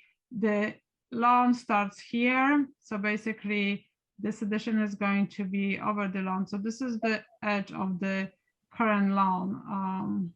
Got it. Okay, to so the driveway. I see now. I'm also looking at an aerial view from Google. I understand that there's the woodland area. Okay, something to consider. Second is, would it be possible in any way to reshape the extension such that it is sort of a angular and bulbous, sort of wrapping around the corner of the house, so that it's a combination of 1, 2, and 5? And maybe that requires I don't know what's in the house on the first level, on that, like whatever. I don't know if it's an extension to the original house or just that piece that sticks out to the right when you're looking at the front of the house. We're not going to rebuild our house. I mean, it's too much money. We've already spent like $20,000 in this planning and everything, and we wanted a screen porch, a simple screen porch. To redo the front of our house would be too much money, just too much. We can't do that. So it seems to me that I mean, I have just a longstanding, having been on the planning board quite a while, the feeling that sometimes, maybe too often, we just don't give the clearest possible direction or suggestions to applicants. And sometimes I think it's because maybe we aren't working hard enough to help them. And sometimes I think it's because it's just a very complicated problem. And because the applicant is asking for something that, or a number of things that are just very, very difficult to satisfy within their wish list, to satisfy within the regulations that we're responsible to administer. And I think that this particular application falls in that category. I agree. It's very, very difficult. This house probably, I don't know, this house probably couldn't be built on this property as of today, according to our regulations. It'd be essentially an unbuildable lot. And we would never probably subdivide the land so that it resulted in a lot which had an unbuildable house on it. But it's built. But just because it's built doesn't mean that we throw away all the rules. We still need to be sure that we're doing, what we need to do here. And that doesn't mean that because it's an unbuildable, that it's a difficult lot, that the applicant is allowed to come in and just get everything grandfathered in because it's a difficult site. That's not the way it works. So because it's difficult, I'm sure it's very, very frustrating to the applicant, and I sympathize with you completely. And in the interest of us doing our best under these circumstances, I think that Bob has given some pretty clear direction, which I agree with. I don't know about the others, but something between 1 and 2, and paying real attention to the things that we have said. I think there's one in particular, which is a 50-foot setback. Some of us care about the Japanese maple, some don't. Some want to give credit for the holly, I don't.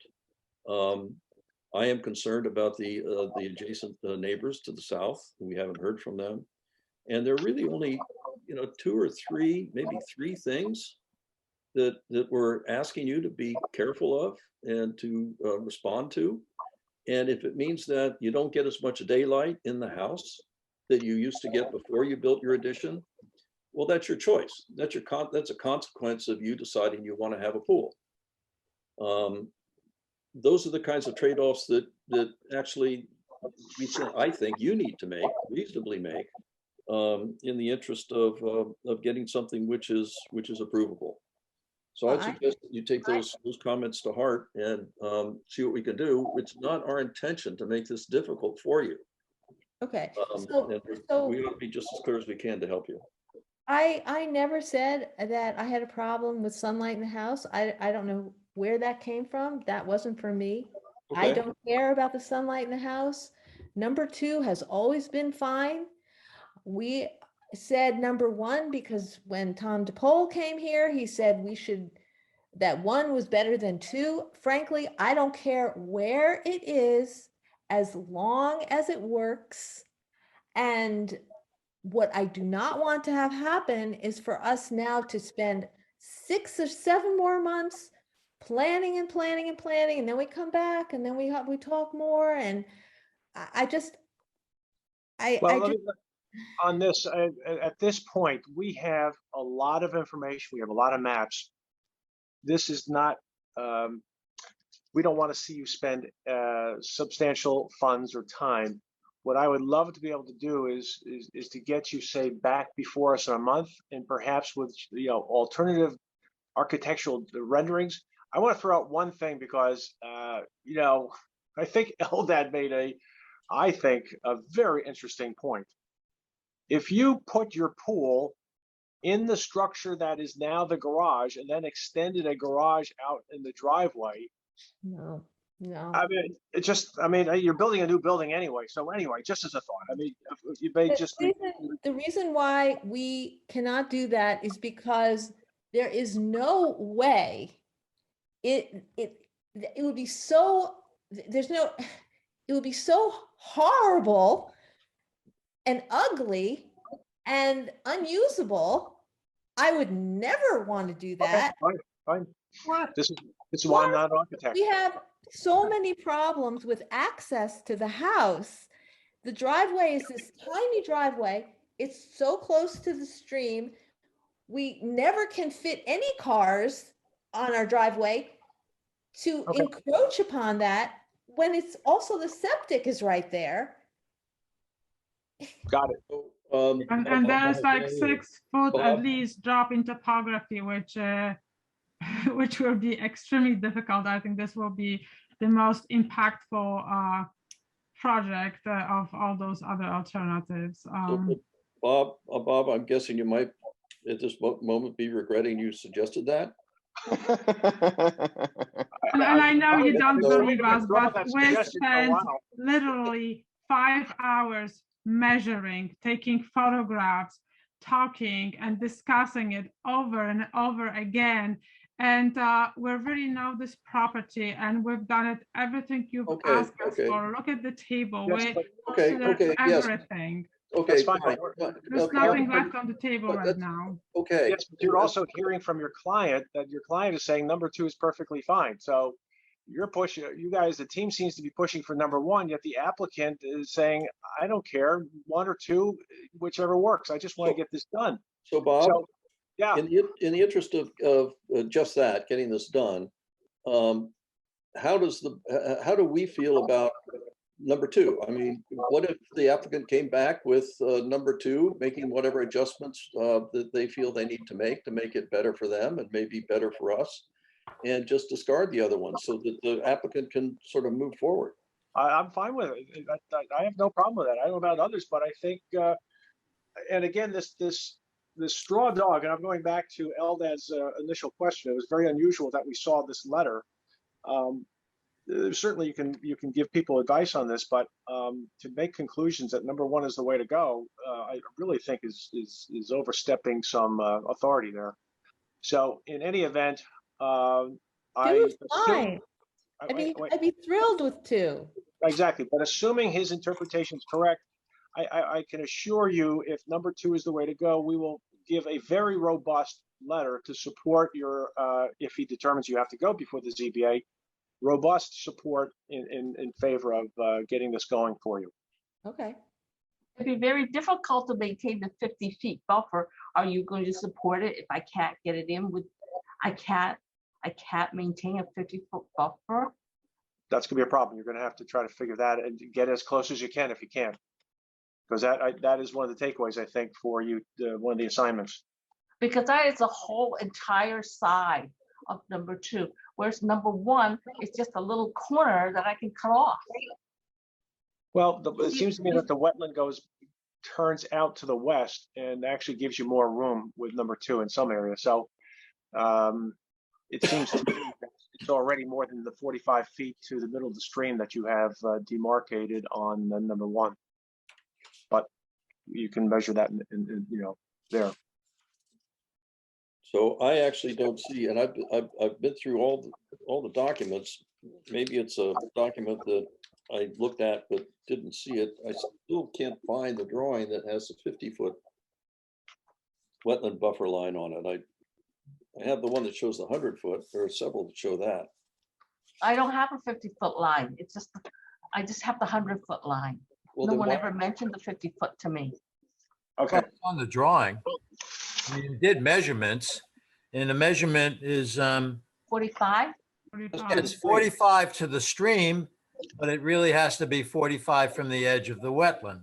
Yes, I If understand. that's the light green stuff without the trees, then that's going to move it back at least 6 feet. And that is, and you guys drew it at the right place. I believe that is the worst point. Any other point is going to be better. You could say number 2 is good, but keep in mind that the inspector said, "Oh, that's going to affect light into the main building."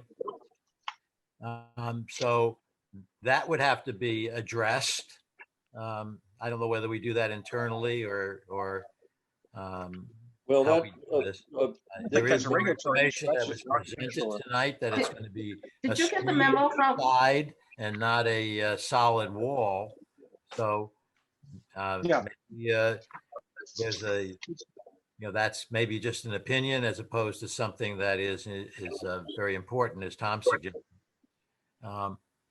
So it's, that there's the line. I mean, you can see it, just add 5 feet, or 6 or 7, whatever it is. and then that building, the number 1 building gets pushed back, you'd have to measure the number 2 building. I think that it actually is about, it's really very much the same. Right, distance, it's the same distance, but it's for the entire, And I don't know, Yeah, please Well, consider that. west, the Please entire consider west that line. we don't allow buildings, permanent structures, to be Yes. built in a wetland setback. Yes. That is our approach to doing things. You are asking for something that is, to us, to me personally, a big ask. I understand. Good. I'm just saying that we can maintain the 50 feet. If it's location 1, would you accept that? Or does it have to be number 2? Well, you're gonna have to just check the measurements on both. It Yes. has to be. If I can't do it has for to be 2, would you accept 1? 50 feet from the wetland, and it's. Yes, I understand. I understand that. And I'm trying to figure it out with my pencil here. Did And you, it by the turns way, out- did you get the memo from Sabrina, from your town planner? Did you get the memo Yes, where she really quite supported number 1? Or she felt she supported our analysis? Basically. Right. Well, that's another voice, yes. Excuse me? yeah, we got it. Yes, we got it. We got that. We got Dennis's memo as well. Okay. Yes, Yeah, actually, it looks to me like the corner of number 2 is going to encroach on the 50-foot wetland that we are considering, not saying that we're going to stay with it, but we're considering for the purposes of your project, which has some unique features, that, for instance, I mentioned this, I think, when we were out there, that the wetland setback is different in this property than most, because it's just an arbitrary one-size-fits-all kind of number, and that's, I'm talking about the 100-foot line, not the 50. But, so that you're built up. I mean, there's a hill there, and in most places, you're near, let's say, think of a lake, and the water overflows when it runs, when the rain comes down hard. So the wetland really gets soaked, vigorously. And so it's a flatter rise in most places. This is a steeper rise, which keeps, the water thinking back. Now, I'm sure some people would disagree with that, but in your case, I think it is a feature that would be mentioned, particularly when you go to the ZBA, if we get that far. well, anyway, I think we've belabored this enough this evening. I don't know if we're going to make any more progress. So I think the takeaway is for the applicant to consider some sort of blend of 1 or 2, or 1 or 2, so long as it meets some of the issues that you've heard from us. The observation has been made, and it's not an unimportant one, that number 2's impact to neighbors is the least of all. But that's true. And that's one of the issues. Again, it's just solving for all these various issues. And if we can schedule you for a month, do you think that would be enough just to get some sketches in and have them reviewed? Bob and Kellen, is that enough time for you guys? Okay. I think they passed out from having listened to us. No, I'm still here. This is Kellen. Yeah, I think a month is fine for us. I mean, I think if you guys have given direction on 1 and 2, and I want to point out option 2, there's an AC compressor there, and so if it is moved over and blended with number 1, that would probably be a better option than just 1 or 2.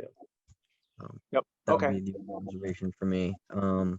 But I think a month is good if that's good with Bob. Fine by me. And Dennis, I don't think there'll be any changes for Dennis really, and or any questions? By the way, are there any questions that, does anyone have any questions on either Sabrina's note or Dennis's note? Well, I just have a comment. I appreciate everybody's efforts to try and make this get to a sensible place. So I'll think of that. Bob, I have a comment on Tom DePole's letter. Mhm. And one item which it's clear that he does have jurisdiction on is the natural lighting that enters the house. There is a building code that says that for a certain square foot area, you need to have there's a ratio for the amount of natural light that enters a habitable room. And so I don't know whether he's done that calculation and decided that that would be a problem. Mhm.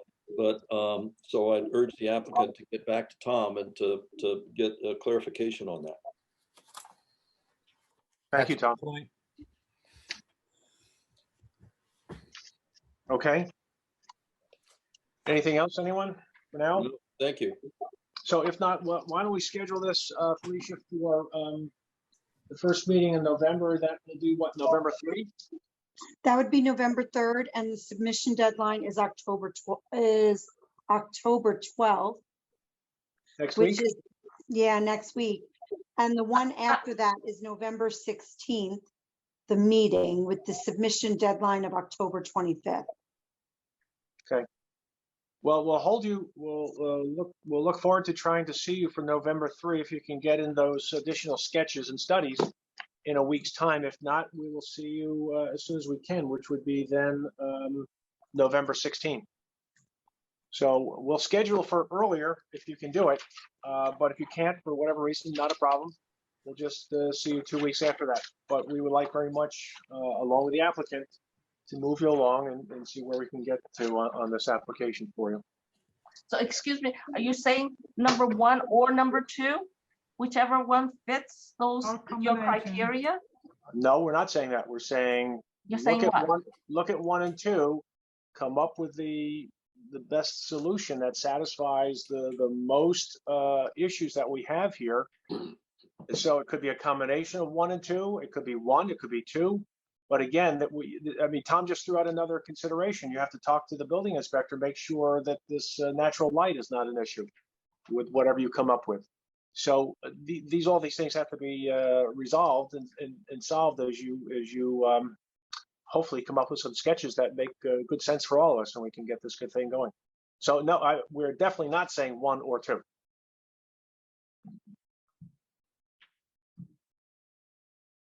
Necessarily. It could be, but not necessarily. Okay.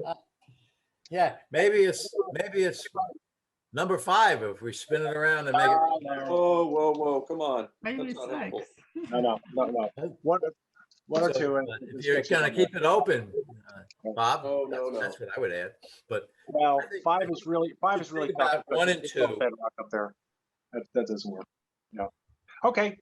So we'll see you. We'll see you then. Thank you. Okay. Thank you for your time. Thank you. Okay. We have a number of requests for extensions of time. So the first one that we have this evening is a request for an extension on Kingfisher Philanthropies. This is an application for a preliminary subdivision plat approval, site development plan application, and tree permit. Jennifer, I think you mentioned that this is going to be heard by the town board this evening. Was this the one that they were going to be considering? No, that was King Street. Okay. The other King. Okay. All right.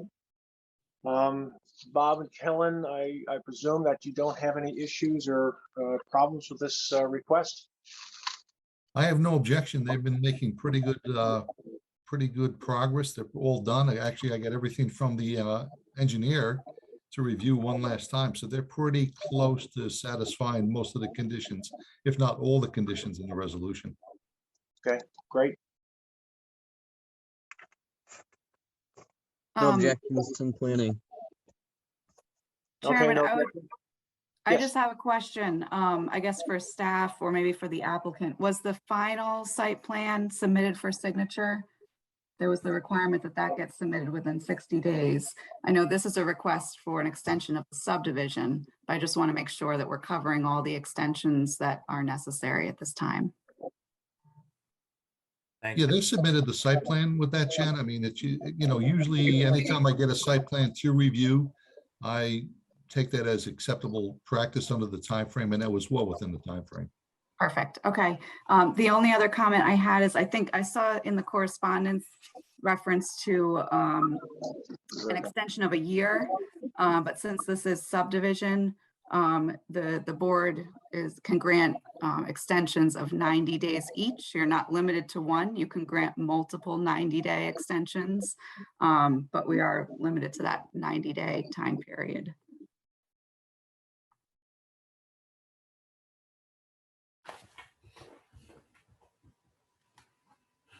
Did we lose the chairman?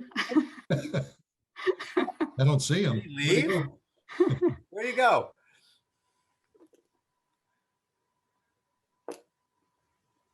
Did it screen freeze and he's not there? Oh, I know, he must have hit something. He gave up. Well, I'm Oh, sure he'll he's return. there. Who's the deputy chair? Who's the deputy chairman, Jen? Whoever we want. We don't have a deputy per se. There It's he whoever is. spoke first answering that question. That's you. Dan. I trust we've made progress and we have a motion to approve the extension. Ah, there we The go. question is just how much of an extension, 90 days or multiple periods of 90 days? Can we approve multiple periods of 90 days right now? Yep. Okay, well, the applicant is asking for a year, right? John, what are you asking for? Yeah, it was just a handy thing. We probably won't need it, but why not? You can So tell how your about client to wrestle 4 that out of. 90-day extensions? Okay, Is it in our purview? yes, It Jennifer? is. Okay. Yes. So I'm okay with that. I am too. Yeah, So that's the motion then for up to a year extension. Is there a second? Second. All in favor? Aye. Aye. Aye. Okay. I'm sorry, who was the first to okay the motion? I Tom, seconded it. Was it me? it was Tom, I think. I seconded it. I don't Yeah. know who moved it. Well, Oh, that. Okay. I'm moving it now in Okay, the past. thank We you. will have- we have to work on our short-term recollection here. Okay, moving along. Thank you very much. Thank you. Our next item is the extension before us for the Newcastle Fire District Number 1 Fire Station and related facilities at 491, 495 King Street, Chappaqua, New York. This is a request for an extension of approvals. And the action is under consideration, and so here we have it.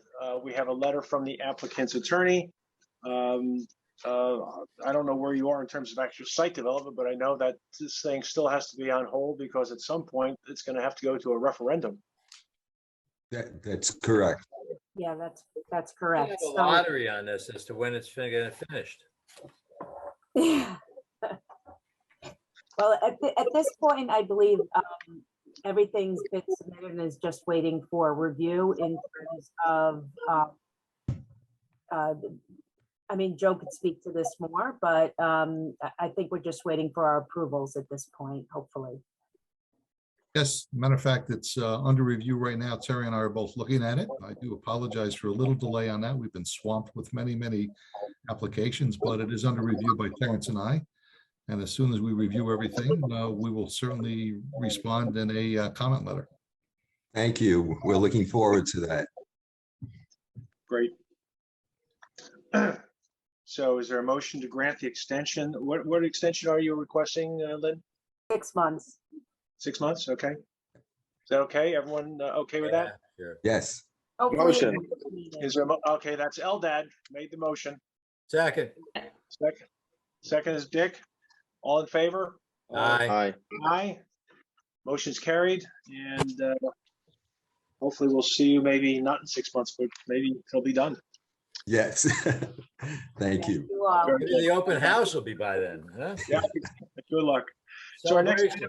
item is 767 King Street LLC. This is the Chiselhurst subdivision lot number 6.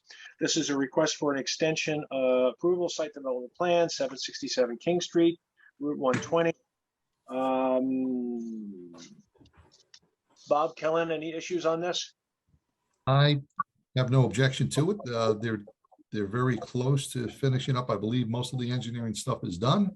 I think there's some minor legal stuff. I'll defer to Jen on this. It has to be wrapped up, but we're pretty close to the goal line on this. Yeah, So this is the one that's on for the- yeah, Chairman the town Kirkwood, board. yes, this is the one that was on the town board agenda tonight for acceptance of the stormwater maintenance agreement and easement, as well as the performance guarantee in the form of a letter of credit. So that was before the town board tonight. I have no reason to think that that was not going to be successful in being accepted. I think Steve Rabel, representing the applicant, was attending the town board meeting tonight, can probably give us an update on that. So I have no objections to the extension. Thank you. Steve, were there any problems at town board? Has it gone through? So I hopped off to get onto this meeting, so I'm not sure. Sabrina was giving a very interesting PowerPoint, but I had to bounce for this. Okay.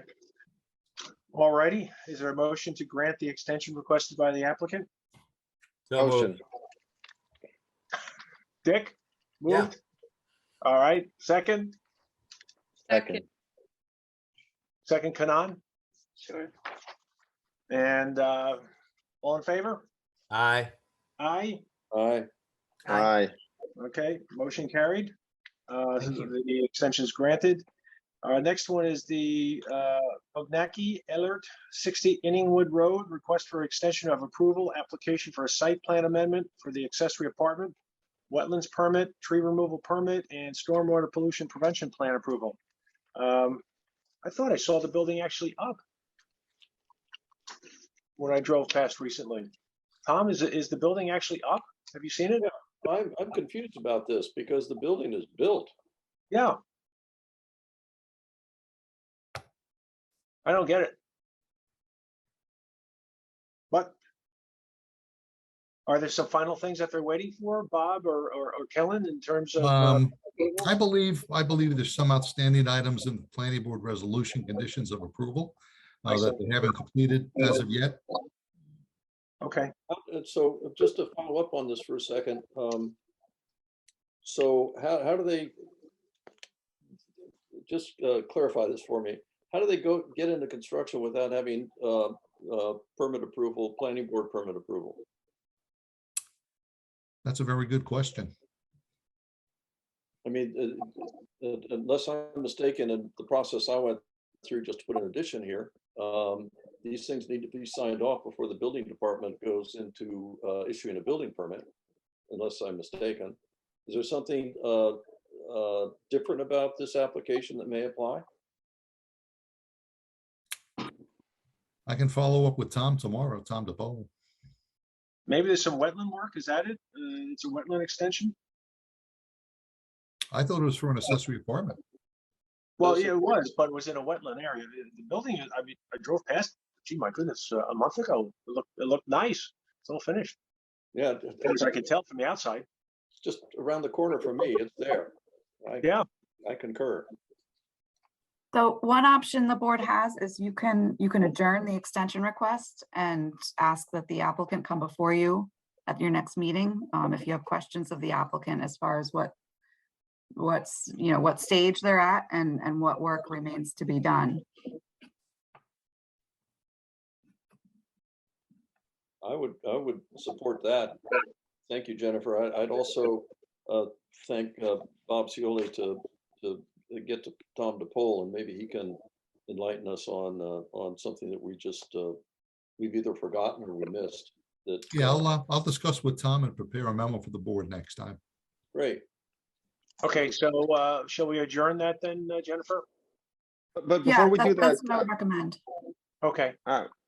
just that this expires on October 22nd, and our next meeting is would be the 19th. Yes.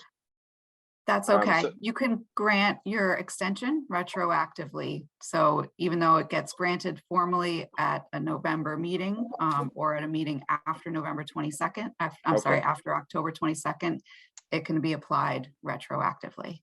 Thank you. Very helpful. Sure. Yeah, Great, I thank never you. knew that. Great. Okay, and the last one we have is Chappaqua Crossing, the East Village. This is 480 Bedford Road. This is a request for extension of approval, application for final subdivision for the residential parcel, the subdivision that was heard over many years. Where are they here? Are they still working with DEP, Bob, and on those Yes. permits? Yes, I can give the board a brief update. I spoke with Mark Ratz today. They're very close to obtaining DEP approval.